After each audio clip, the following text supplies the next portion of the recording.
Para mi 300 cumpleaños, mi familia voló en secreto a Tahití sin mí. Me enteré por Facebook cuando vi una publicación que decía, un día maravilloso para una familia maravillosa. Escribí, ¿por qué? Mi padre respondió, no queríamos perder nuestro tiempo con un payaso. Sonreí y respondí, sorpresa les espera. Ese mismo día tomé una decisión. 2 semanas después, mi hermana estaba gritando, mi madre llorando, y mi padre me suplicaba, somos familia, por favor. ¿Familia? Le respondí con calma mientras sostenía la carpeta con todos los documentos. ¿Ahora soy familia? Hace 2 semanas era solo un payaso. Mi padre se dejó caer en el sillón de la sala, con la cara pálida y las manos temblorosas. Mi madre no paraba de llorar, repitiendo que todo había sido un malentendido. Mi hermana Laura, que siempre había sido la favorita, me miraba con una mezcla de odio y miedo que nunca había visto antes. Todo empezó cuando cumplí 30 años. Había planeado una pequeña reunión en mi apartamento, nada especial, solo una cena con mis padres y mi hermana.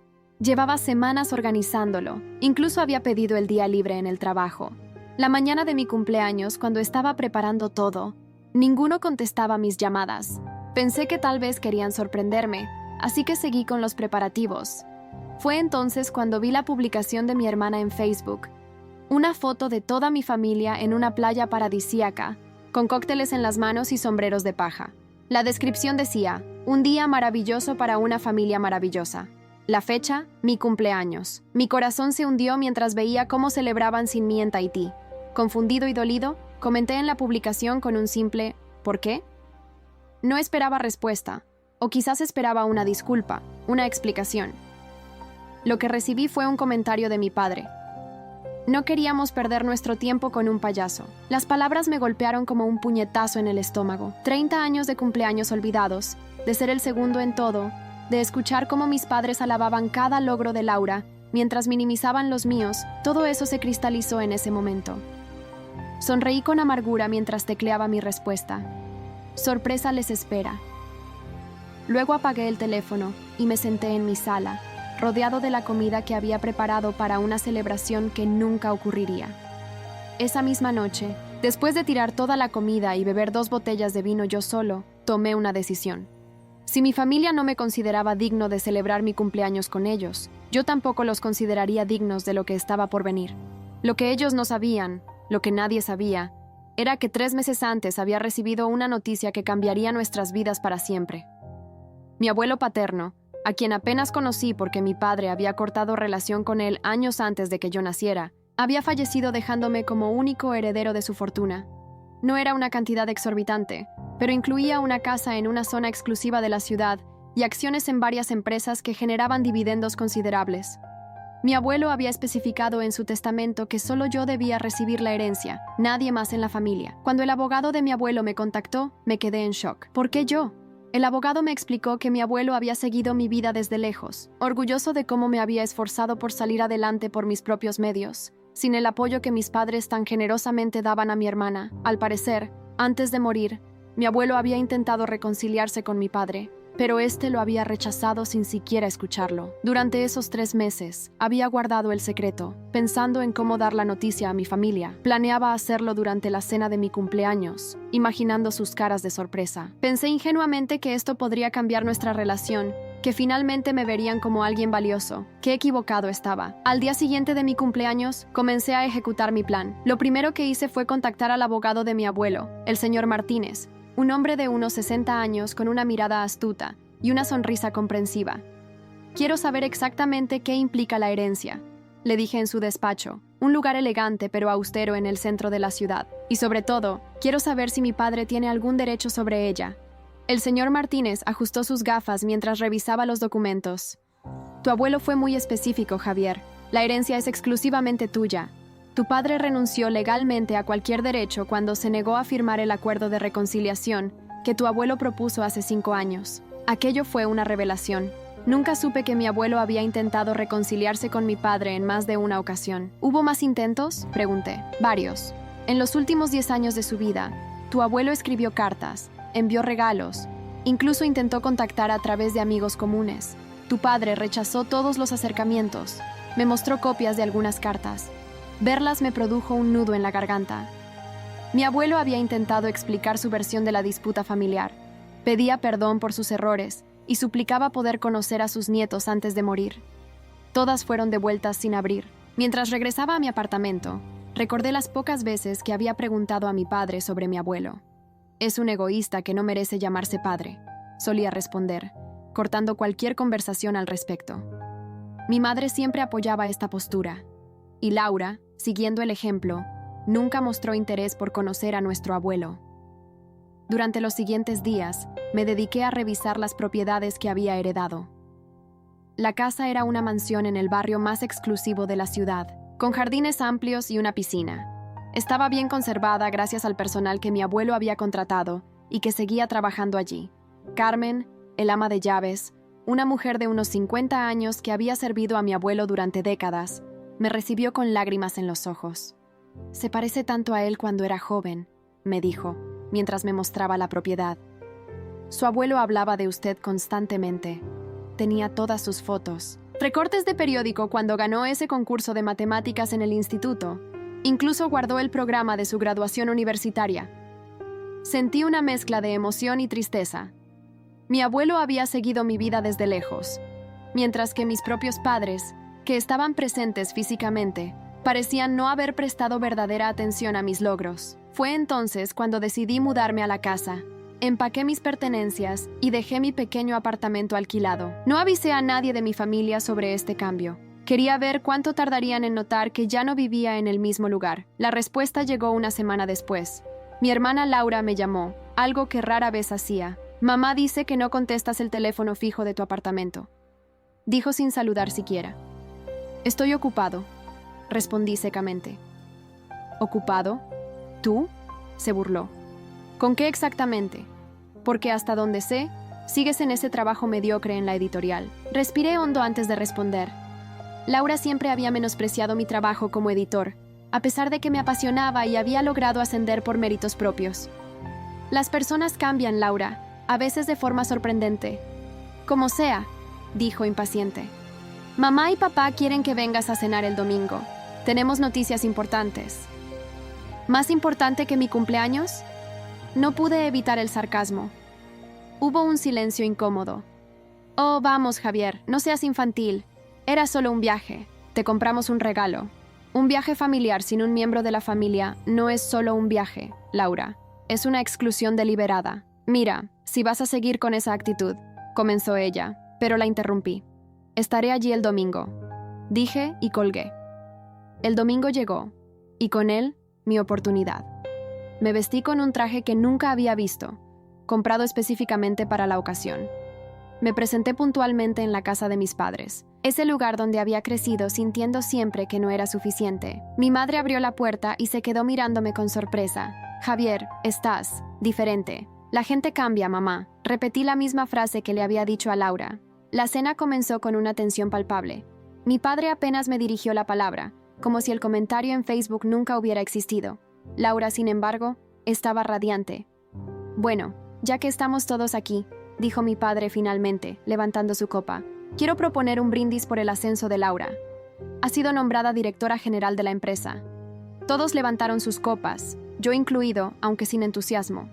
Laura trabajaba en la empresa familiar, una constructora que mi padre había fundado.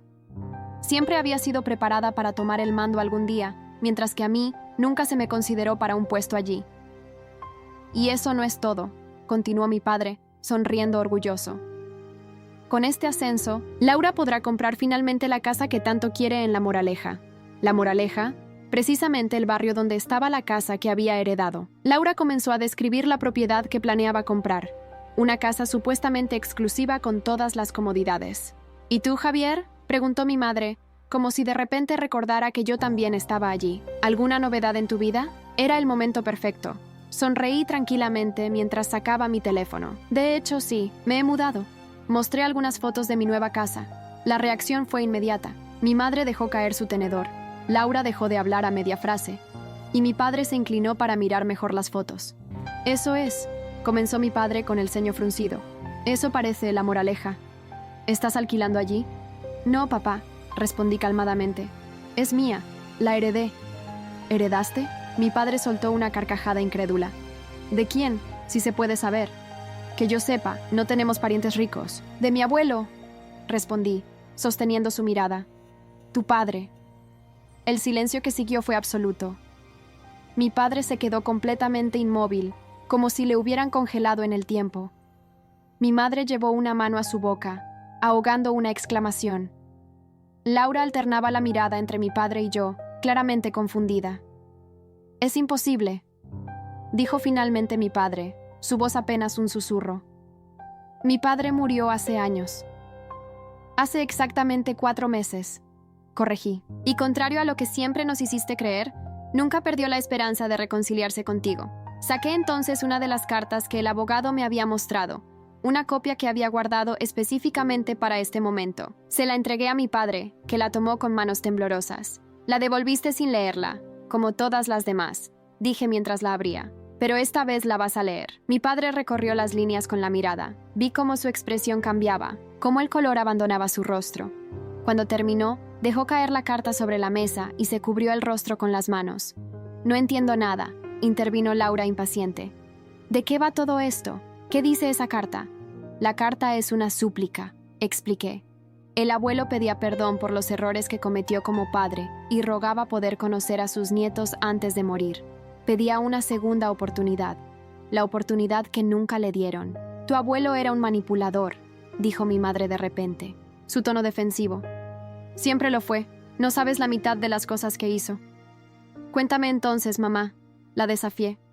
«Porque hasta ahora, lo único que sé es que mi abuelo intentó una y otra vez acercarse a esta familia, y ustedes lo rechazaron cada vez». «Él abandonó a tu padre cuando solo tenía 17 años», respondió mi madre, indignada. «Lo dejó sin recursos. Tuvo que abandonar sus estudios». Miré a mi padre, esperando confirmación. Él seguía con la mirada perdida en algún punto de la mesa. «No fue así», murmuró finalmente. «No exactamente». Mi madre lo miró sorprendida. «Discutimos», continuó mi padre, su voz ronca. «Yo quería estudiar arte. Él insistía en que estudiara administración para continuar con la empresa familiar. Me negué, le grité cosas horribles, le dije que era un tirano, y me fui de casa. Él no me echó, yo me fui». Aquella revelación cayó como una bomba en la mesa. Durante años, la historia oficial había sido que mi abuelo era un hombre cruel que había abandonado a su hijo. Ahora resultaba que había sido una decisión de mi padre, una rebelión adolescente que se había convertido en un distanciamiento de décadas. «¿Y por qué no volviste?», pregunté. «¿Por qué mantener ese rencor durante tantos años?». Mi padre levantó la mirada hacia mí, y por primera vez vi vulnerabilidad en sus ojos. «El orgullo», respondió simplemente. «Mi maldito orgullo. Cuando las cosas se pusieron difíciles, cuando realmente necesité ayuda, no pude tragarme mi orgullo y volver. Construí mi propia empresa desde cero, conocí a tu madre, formamos una familia, y la mentira se hizo cada vez más grande. Entonces, ¿toda mi vida he creído una mentira sobre mi abuelo?». Laura parecía genuinamente afectada. ¿Un abuelo al que nunca me permitieron conocer? «No era tan simple, Laura», intervino mi madre. «Tu padre sufrió mucho. Quizás los métodos no fueron los correctos, pero solo queríamos protegerlos». «¿Protegernos?», repetí, incrédulo. «¿O proteger la imagen que habían construido de sí mismos?». Nadie respondió a eso. El silencio se alargó mientras cada uno procesaba lo que acababa de suceder. Finalmente, mi padre se aclaró la garganta. «¿Qué más te dejó?», preguntó mirándome directamente por primera vez esa noche. «Además de la casa». «Acciones en varias empresas», respondí, observando cuidadosamente su reacción. «Y una carta para ti, que debía entregarte si alguna vez nos reconciliábamos». Saqué un sobre sellado de mi chaqueta y se lo entregué. El abogado me lo había dado con instrucciones precisas. Mi padre lo tomó con manos temblorosas, pero no lo abrió. «Lo leeré después», dijo, guardándolo en su bolsillo. La cena continuó en un ambiente tenso. Laura había perdido todo su entusiasmo por compartir su ascenso. Mi madre intentaba mantener una conversación normal, pero sus esfuerzos resultaban forzados y artificiales. Cuando me levanté para irme, nadie intentó detenerme. En los días siguientes, no tuve noticias de mi familia. Me sumergí en mi trabajo en la editorial, aunque con una perspectiva completamente nueva. Con la seguridad financiera que me proporcionaba la herencia, Podía tomar decisiones basadas en mis pasiones, no en la necesidad. Propuse a mis superiores un nuevo proyecto, una colección de libros de autores noveles a los que habitualmente las grandes editoriales rechazaban. Sorprendentemente, me dieron luz verde. Una semana después de la cena, recibí la visita inesperada de Laura en mi nueva casa. Carmen la hizo pasar al salón, donde yo estaba revisando manuscritos. «Esta casa es impresionante», dijo a modo de saludo, observando a su alrededor. Mucho mejor que la que yo estaba considerando, para ser honesta. «Siéntate», la invité, señalando un sofá. «¿Quieres algo de beber?» Laura negó con la cabeza y se sentó, visiblemente incómoda. «Papá no está bien», soltó de repente. Desde aquella cena apenas ha salido de su despacho. «Mamá está preocupada». Sentí una punzada de culpa, pero la reprimí rápidamente. No había hecho nada malo, solo había expuesto una verdad que llevaba demasiado tiempo oculta. «¿Leyó la carta?», pregunté. «No lo sabemos, no habla del tema». Laura hizo una pausa. «Javier, ¿qué pretendes con todo esto? ¿Venganza?». La miré, considerando realmente su pregunta. ¿Era venganza lo que buscaba? ¿Quería hacer sufrir a mi familia como ellos me habían hecho sufrir a mí? «No se trata de venganza, Laura», respondí finalmente. «Se trata de verdad, de romper con un ciclo de mentiras y exclusión que ha marcado toda mi vida». «¿A qué te refieres con exclusión?», preguntó frunciendo el ceño. «Siempre has sido parte de esta familia». «¿En serio, Laura?». No pude evitar sonreír con amargura. «¿Tahití te dice algo?». Laura desvió la mirada, evidentemente incómoda. «Eso fue un error de juicio». «No, Laura. Eso fue el ejemplo perfecto de cómo ha sido mi relación con esta familia toda mi vida. Siempre el último en ser considerado. Siempre el que sobra. Siempre el payaso que no merece estar en la foto familiar». Laura se quedó mirándome con una expresión que no supe interpretar. Parecía estar viendo algo en mí que nunca había notado antes. «Quizás tengas razón», admitió finalmente, para mi sorpresa. «No he sido una buena hermana, ¿verdad?». Su tono no era sarcástico ni defensivo. Por primera vez en mucho tiempo, percibí sinceridad en sus palabras. «No se trata de ser buena o mala, Laura», respondí con cautela. «Se trata de reconocer patrones que han estado ahí desde siempre. Tú eras la favorita, la que recibía todas las oportunidades, todo el apoyo. Yo era el extra, el que debía conformarse con las obras».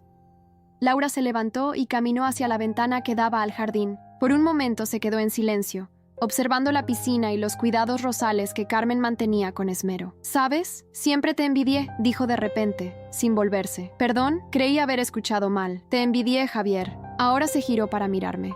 «Siempre fuiste libre. Mientras yo tenía que cumplir con cada expectativa de papá y mamá, tú podías elegir. Querías estudiar literatura cuando todos decían que no tenía futuro, y lo hiciste. Querías trabajar en una editorial en lugar de en la empresa familiar, y lo hiciste». Me quedé sin palabras. Nunca había considerado mi situación desde ese ángulo. «Pero siempre tuviste su apoyo, su orgullo», respondí, confundido. «Eras la hija perfecta». «Era la hija obediente», corrigió. «Hay una gran diferencia. Cada paso que he dado en mi vida ha sido cuidadosamente planeado y aprobado por ellos. Cada decisión, desde la carrera que estudié hasta el hombre con el que me comprometí». «¿Comprometida? No sabía que estabas». «Exacto, no lo sabías. Esa era la gran noticia que íbamos a compartir la noche que decidiste soltar tu bomba sobre el abuelo». Sonrió con ironía. «Me comprometí con Ricardo, el hijo del socio de papá. Un matrimonio conveniente para ambas familias. Una fusión empresarial con anillo incluido». No supe qué decir. Siempre había visto a Laura como la beneficiaria de un sistema injusto, nunca como otra víctima de él. «Lo siento, no lo sabía. No es tu culpa», se encogió de hombros. «Pero quizás ahora entiendas por qué te envidio. Tú has construido tu vida según tus propias reglas. Yo he construido la mía según las expectativas ajenas». Esta conversación estaba tomando un rumbo que nunca hubiera esperado. Por primera vez estábamos teniendo un diálogo real, sin las máscaras y los roles que habíamos asumido durante años. «Entonces, ¿qué hacemos ahora?», pregunté. «Porque tengo planes, Laura, y no incluyen seguir siendo el marginado de esta familia». «¿Qué planes?». Dudé un momento antes de responder. Lo que estaba a punto de revelar cambiaría definitivamente nuestra dinámica familiar. «Voy a usar parte de mi herencia para crear una fundación editorial que apoye a nuevos autores. Y voy a hacerlo bajo el nombre de nuestro abuelo». Laura asintió lentamente, procesando la información. Papá va a verlo como una traición. No me importa cómo lo vea. Es mi decisión, mi herencia. No estoy criticando, Javier. De hecho, creo que es una idea maravillosa. Me sorprendió su respuesta. Y quiero ayudarte. ¿Tú? No pude ocultar mi escepticismo. ¿Por qué querrías involucrarte en algo así? Porque ya es hora de que haga algo que realmente quiero, no lo que se espera de mí. Su determinación parecía auténtica. Siempre me ha interesado la literatura, ¿sabes? Pero nunca lo desarrollé porque, según papá, era una pérdida de tiempo. Esta revelación me dejó pensativo. ¿Cuánto más desconocía de mi propia hermana? ¿Cuánto habían distorsionado nuestros padres nuestra relación con sus favoritismos y expectativas? Necesito pensarlo, dije finalmente. Esto cambia las cosas. Lo entiendo. Laura se dirigió hacia la puerta. Solo piénsalo, ¿vale? Podría ser un nuevo comienzo para nosotros. Después de que Laura se marchara, pasé horas dando vueltas por la casa, reflexionando sobre nuestra conversación. El proyecto de la fundación era algo que había estado planificando cuidadosamente, una forma de honrar el legado de mi abuelo y de establecer mi propio camino. La idea de incluir a Laura en él me generaba sentimientos contradictorios. 3 días después, recibí una llamada de mi madre. Su voz sonaba tensa, preocupada. «Necesitamos que vengas inmediatamente a casa, Javier. Es tu padre». «¿Qué ha pasado?», pregunté alarmado. «Solo ven, por favor». Cuando llegué a la casa familiar, encontré a mi madre en la puerta, con el rostro marcado por la preocupación. «Está en su despacho», dijo, señalando hacia el fondo del pasillo. «No ha salido en todo el día. Apenas ha comido. Después de leer la carta de tu abuelo, simplemente se encerró ahí». Mi corazón latía con fuerza mientras me dirigía al despacho. Nunca había visto a mi padre vulnerable. Siempre había sido el patriarca fuerte e incuestionable. Toqué suavemente a la puerta. No hubo respuesta. Volví a intentarlo. «Papá, soy Javier. ¿Puedo pasar?». Después de un largo silencio, escuché su voz, ronca como si llevara horas sin usarla. «Adelante». Entré y lo encontré sentado detrás de su escritorio, en penumbra. Las persianas estaban bajadas y solo una pequeña lámpara iluminaba la estancia. Parecía haber envejecido 10 años en unos pocos días. «Mamá está preocupada», dije, sin saber muy bien cómo comenzar. Mi padre asintió lentamente, sin mirarme directamente. Sobre el escritorio estaba la carta de mi abuelo, abierta. «¿La leíste?». No era una pregunta. «Sí». Sus manos se movieron hacia el papel, acariciándolo como si fuera algo precioso. Todo este tiempo y no supe». Se detuvo, incapaz de continuar. Por primera vez en mi vida, vi a mi padre llorar. No eran lágrimas abundantes, solo un par que se deslizaron silenciosamente por sus mejillas curtidas por el tiempo. Era demasiado orgulloso para perdonar, demasiado terco para dar el primer paso. Continuó después de componerse. «Y ahora es demasiado tarde. ¿Qué decía la carta?». Me atreví a preguntar. Mi padre dudó un momento antes de responder. «Tu abuelo sabía que estaba muriendo. Los médicos le habían dado unos meses. En la carta explica que su último deseo era verme una vez más, pedirme perdón cara a cara». Su voz se quebró. Me pedía que le permitiera conocer a sus nietos, aunque solo fuera una vez. Y al final me decía que siempre había estado orgulloso de mí, de la empresa que había construido, de la familia que había formado. La emoción me embargó. Mi abuelo, un hombre al que nunca conocí realmente, había muerto solo, añorando una reconciliación que nunca llegó. «Él te seguía amando, papá. Nunca dejó de hacerlo». Mi padre levantó la mirada, sus ojos enrojecidos fijos en mí. «¿Cómo lo sabes?». «Porque lo vi en todo lo que dejó», respondí con suavidad, en las fotos que guardaba de nosotros, en las noticias que recortaba sobre nuestros logros. Carmen, el ama de llaves, me contó que hablaba de nosotros constantemente, como si nos conociera. Mi padre se levantó lentamente y rodeó el escritorio hasta llegar a mi lado. «Nunca he sido un buen padre para ti, ¿verdad, Javier?». Su voz era apenas un susurro. Repetí con mi hijo lo mismo que mi padre hizo conmigo. «Te empujé a un molde que no era el tuyo». Esas palabras, ese reconocimiento que había esperado durante años, me golpearon con fuerza. Una parte de mí quería negarlo, ofrecerle consuelo, decirle que no había sido tan malo, pero otra parte, la parte herida que aún recordaba cada cumpleaños olvidado, cada logro minimizado, cada comparación injusta con Laura, exigía honestidad. «No, no lo fuiste», admití finalmente. Siempre sentí que no era suficiente, que nada de lo que hacía podía complacerte. Mi padre cerró los ojos, como si mis palabras le hubieran causado dolor físico. Lo siento, hijo. Lo siento profundamente. En ese momento, la puerta del despacho se abrió. Mi madre y Laura entraron. Claramente habían estado escuchando nuestra conversación.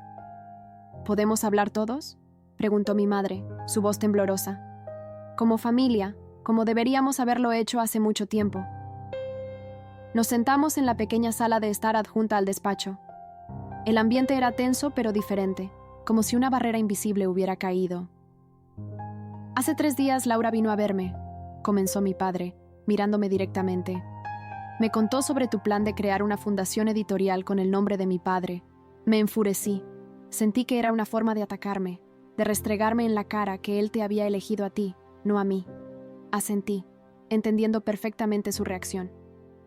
Pero luego leí la carta, continuó, y entendí que mi padre nunca me había rechazado.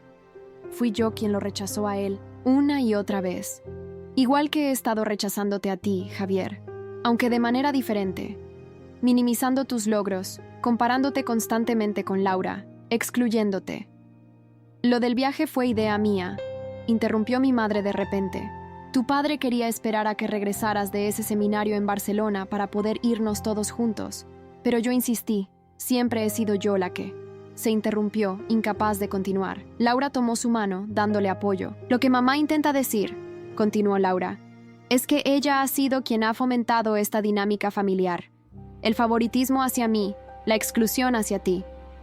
Papá lo permitió, pero fue mamá quien lo orquestó. Miré a mi madre, sorprendido. Ella siempre había parecido más equilibrada, menos dura que mi padre. Verla ahora, vulnerable y avergonzada, me descolocaba. ¿Por qué, mamá?, preguntó con genuina curiosidad. ¿Por qué ese trato tan diferente? Mi madre respiró hondo antes de responder. Porque me recordabas demasiado a tu padre, y yo. Yo culpaba a tu padre por alejarnos de una vida mejor. ¿A qué te refieres?, pregunté confundido.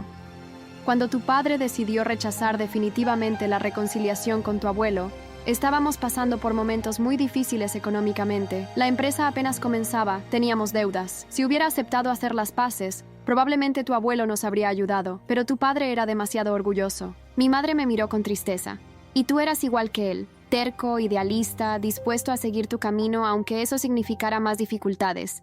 Te resentí por eso, aunque no fuera justo. Todo comenzaba a tener sentido. Las piezas del rompecabezas familiar finalmente encajaban. ¿Y ahora qué?, pregunté mirando a cada uno de ellos.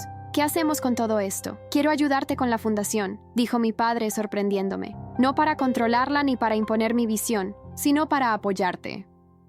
Para honrar a mi padre y para empezar a reparar el daño que te he causado. Y yo quiero ser parte de ella también, añadió Laura. Como te dije el otro día, siempre me ha interesado la literatura. Podría encargarme de la parte administrativa mientras tú te concentras en lo editorial. Miré a mi familia con incredulidad. ¿Era posible que de todo este dolor y estas verdades ocultas surgiera algo positivo? ¿Y tú, mamá?, pregunté, notando que era la única que no había expresado interés en el proyecto. Mi madre sonrió ligeramente. Yo solo quiero que mi familia esté unida de nuevo. Quiero conocer a mi hijo, al verdadero Javier, no al que yo quería que fueras. Sentí un nudo en la garganta. Después de tantos años sintiendo que no pertenecía, que no era suficiente, finalmente mi familia me estaba viendo. Vamos a hacerlo bien esta vez, dijo mi padre, extendiendo su mano hacia mí. Te lo prometo, hijo. Tomé su mano, sintiendo una mezcla de esperanza y cautela. Las promesas eran fáciles de hacer, pero los patrones de toda una vida no se cambiaban de la noche a la mañana. Necesito tiempo, dije honestamente. Esto es mucho para procesar. La fundación seguirá adelante, y agradezco su interés, pero necesito establecer límites claros, roles definidos. Los 3 asintieron, respetando mi posición. Lo que necesites, Javier, dijo mi madre, su voz llena de un arrepentimiento sincero. Esta vez, haremos las cosas a tu manera. 2 semanas después de aquella conversación, organicé una cena en mi nueva casa. Invité a mi familia y al señor Martínez, el abogado de mi abuelo. Quería que fuera una ocasión formal para presentar oficialmente el proyecto de la fundación. Cuando llegaron, Les di un recorrido por la casa. En el salón principal, había colocado una fotografía enmarcada de mi abuelo, una que Carmen había guardado durante años. Nunca lo conocí realmente, dije, deteniéndome frente a la fotografía, pero a través de su legado, siento que tengo una segunda oportunidad de conectar con él. Y quizás todos nosotros tengamos una segunda oportunidad. Mi padre se acercó a la fotografía, sus ojos fijos en el rostro de su padre. «Se parece a ti», dijo en voz baja. «Tiene tu misma mirada. Han pasado 6 meses desde aquella cena en mi casa.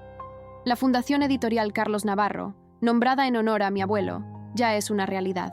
Tenemos oficinas en el centro de la ciudad, un equipo pequeño pero entusiasta, y nuestro primer catálogo de autores noveles saldrá a la luz el próximo mes». Laura dejó su puesto en la empresa familiar para unirse al proyecto como directora administrativa. Contra todo pronóstico, ha encontrado su verdadera vocación en este mundo. Su ojo para los negocios, combinado con su recién descubierta pasión por la literatura, la ha convertido en una pieza fundamental del equipo. También rompió su compromiso con Ricardo, una decisión que sorprendió a todos menos a mí. Mi padre divide su tiempo entre la constructora y la fundación. Aunque al principio le costó adaptarse a no estar al mando, ahora parece disfrutar de su papel como asesor. Se ha convertido en el mayor defensor de los autores que escriben sobre relaciones familiares y reconciliación. Mi madre, quizás la más reticente al principio, ha encontrado su lugar organizando eventos literarios. El mes pasado, su primer café literario fue un éxito rotundo. En cuanto a mí, he aprendido que el perdón no es un evento, sino un proceso. Hay días en que los viejos resentimientos resurgen, momentos en que dudo de la sinceridad de este cambio familiar. Pero cada vez que veo la fotografía de mi abuelo en mi despacho, recuerdo que la vida es demasiado corta para aferrarse al rencor. Uno a uno, estamos derribando los muros que nos separaron durante tanto tiempo. Y aunque no podemos cambiar el pasado, estamos construyendo juntos un futuro que, creo, hubiera hecho sonreír a mi abuelo. Si llegaste hasta aquí y te gustó, no olvides dejar tu like y suscribirte a nuestro canal. Tu apoyo nos motiva a traer más historias increíbles. Muchas gracias y que tengas un excelente día.